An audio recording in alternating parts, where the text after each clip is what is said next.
Russia সফর শেষ করে অস্ট্রিয়ায় যান প্রধানমন্ত্রী নরেন্দ্র মোদী। সেখানে তাকে রাজকীয় অভ্যর্থনা জানানো হয়েছিল, আর সেখানে বিশ্ব শান্তির বার্তা দেন তিনি। ভিয়েনাস প্রবাসী ভারতীয়দের সঙ্গে একটি সমাবেশে অংশ নিয়ে তিনি বলেন, যুদ্ধ নয়, পৃথিবীকে বুদ্ধ দিয়েছে ভারত। भारत आज क्या सोच रहा है, भारत क्या कर रहा है, इसको लेकर एक बेटर इन्फॉर्म वर्ल्ड बनाना जरूरी है।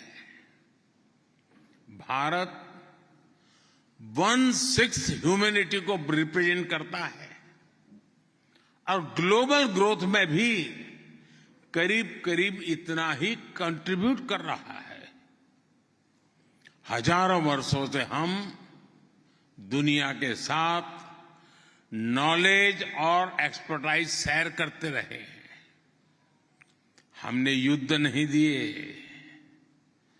हम सीना तान करके दुनिया को कह सकते हैं, हिंदुस्तान ने युद्ध नहीं बुद्ध दिए हैं।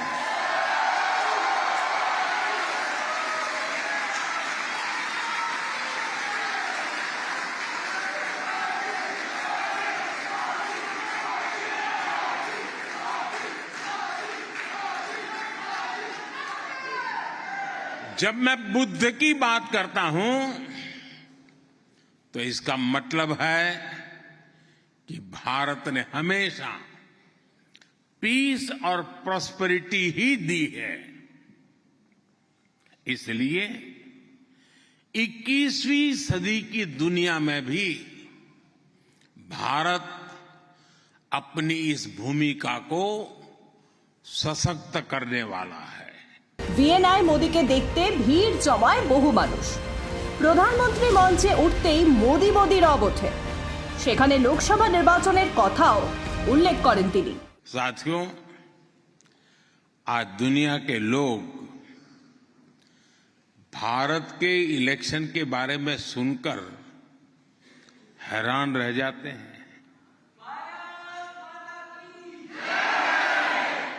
जो चुनाव कुछ सप्ताह पहले ही खत्म हुआ है, उसमें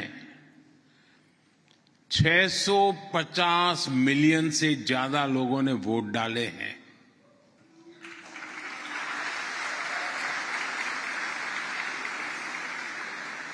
मतलब हुआ शायद 65 ऑस्ट्रिया।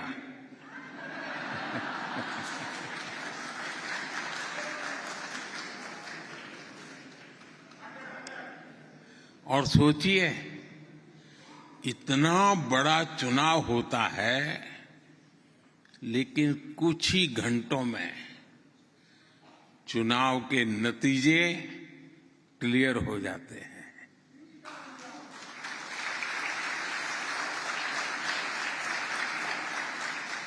ये भारत की इलेक्टोरल मशीनरी और हमारे डेमोक्रेसी की ताकत है। साथियों, भारत के इन चुनावों में सैकड़ों पॉलिटिकल पार्टीज के 8,000 से ज्यादा उम्मीदवारों ने हिस्सा लिया। इस लेवल का कॉन्टेस्ट, इतना डाइवर्स कॉन्टेस्ट तब जाकर के देश में जनता ने अपना मैंडेट दिया है। और देश ने मैंडेट क्या दिया?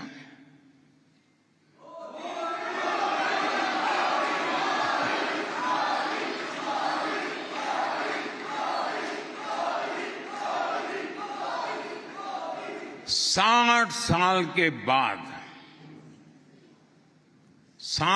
के बाद एक सरकार को लगातार तीसरी बार सेवा करने का अवसर भारत में मिला है। 41 বছর পর এই প্রথম অস্ট্রিয়া সফরে গিয়েছেন ভারতের কোনো প্রধানমন্ত্রী। এই সফরকে অত্যন্ত তাৎপর্যপূর্ণ বলে উল্লেখ করেছেন প্রধানমন্ত্রী নরেন্দ্র মোদী। भौगोलिक दृष्टि से तो भारत और ऑस्ट्रिया दो अलग अलग छोर पर है, लेकिन हम दोनों के बीच अनेक समानताएं हैं। डेमोक्रेसी हम दोनों देशों को कनेक्ट करती है। लिबर्टी, इक्वालिटी, प्लुरलिज्म और रूल ऑफ लॉ का रिस्पेक्ट, ये हमारी शेयर्ड वैल्यूज है। हम दोनों समाज मल्टीकल्चरल और मल्टीलिंगुअल है। दोनों देश, हमारे समाज में हम दोनों देशों की आदत है डायवर्सिटी को सेलिब्रेट करना, और हमारी इन वैल्यूज को रिफ्लेक्ट करने वाला एक बड़ा माध्यम चुनाव है।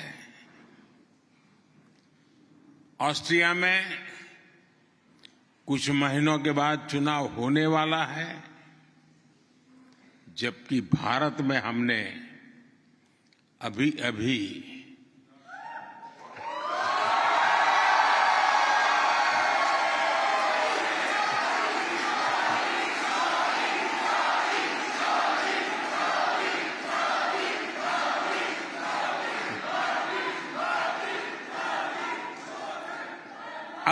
हमने लोकतंत्र का पर्व आन बान शान के साथ मनाया है। भारत में दुनिया का सबसे बड़ा चुनाव संपन्न हुआ है। এদিকে প্রধানমন্ত্রী নরেন্দ্র মোদী রাশিয়া সফরে অত্যন্ত হতাশ হয়ে পড়েন ইউক্রেনের প্রেসিডেন্ট ভ্লাদিমির জেলেনস্কি। রুশ ইউক্রেন যুদ্ধ শুরু হওয়ায় এই প্রথম রাশিয়া সফরে গিয়েছেন মোদী। তার এই সফর নিয়ে কৌতূহল তৈরি হয় কূটনৈতিক মঞ্চে। যদিও সেই সফরেও রাশিয়ার প্রেসিডেন্ট পুতিনকে শান্তির বার্তা দেন মোদী। বলেছিলেন যুদ্ধক্ষেত্রে কোনো সমাধান হয় না। আর এবার অস্ট্রিয়াতেও ফের একবার শান্তির বার্তা শোনা যায় মোদীর মুখে। Bureau report Ritam Bangla.